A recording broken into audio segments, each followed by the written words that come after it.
everybody, my name is Chris Ramirez. Welcome to my microbiome project. I will be specifically discussing oral thrush, which is caused by a yeast called Candida albicans. Specifically, I will be discussing how Candida albicans affects the microbiome of the mouth. Oral thrush is caused by Candida albicans, which causes acute or chronic infections of the oral cavity, mostly seen in infants and the immunocompromised, more specifically in AIDS and HIV patients. What is oral thrush? Oral thrush is an overgrowth of Candida albicans yeast. It is easily influenced by changes in the levels of oral microbiota. This is more frequently seen in HIV/AIDS patients, newborns, elderly, and people who are using systemic steroids and antibiotics more regularly. What does it look like? Oral thrush is identified as having white plaques all over the mouth, on your soft and hard palate, all over your tongue, your buccal mucosa, and your oral pharynx. How does it feel for patients? Most patients are asymptomatic, but, that's a big but, some experience sour taste, a burning sensation, and bleeding easily from those areas that are infected.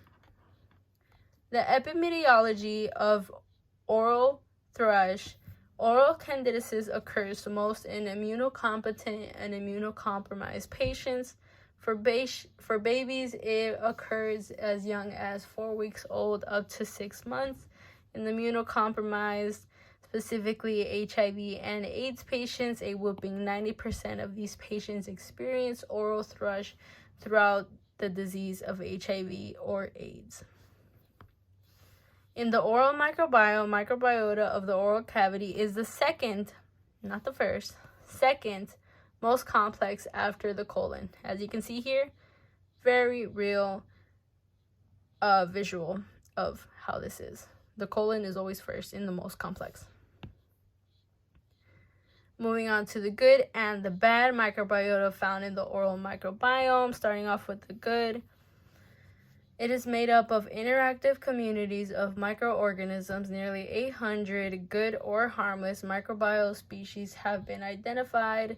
Interactive biofilms modulate the immune system. They protect the organisms within the oral cavity from environmental insults.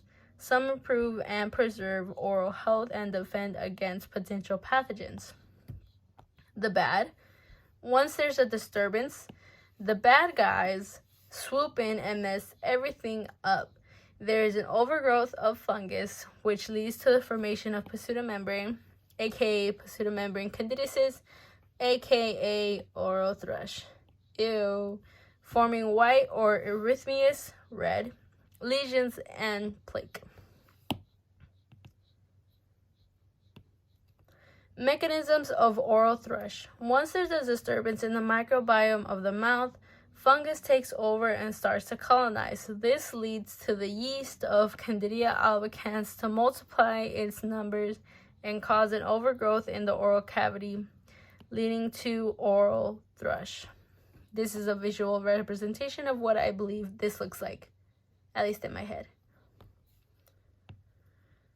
Any studies? In Sweden, there was a study tested on 100 Swedish infants. The results were that 12% of the infants had oral colonization of Candida species ranging from 4 weeks old to 12 months. Their conclusions were that age, health status, birthplace, and geographic residence contributes to the distribution of oral yeast. Any future studies? Future studies need to be done to determine if Candida albicans is related to other non-infectious oral and gastrointestinal diseases. In the meanwhile, please floss your teeth daily, brush teeth and tongue twice daily, have regular dental care, limitation of over-the-counter antibiotics when possible, keep these babies clean. References are 2 articles, Oral Fungal Microbiota and Oral Candidiasis. This is my visual representation of Candida albicans. The end. Thank you for watching.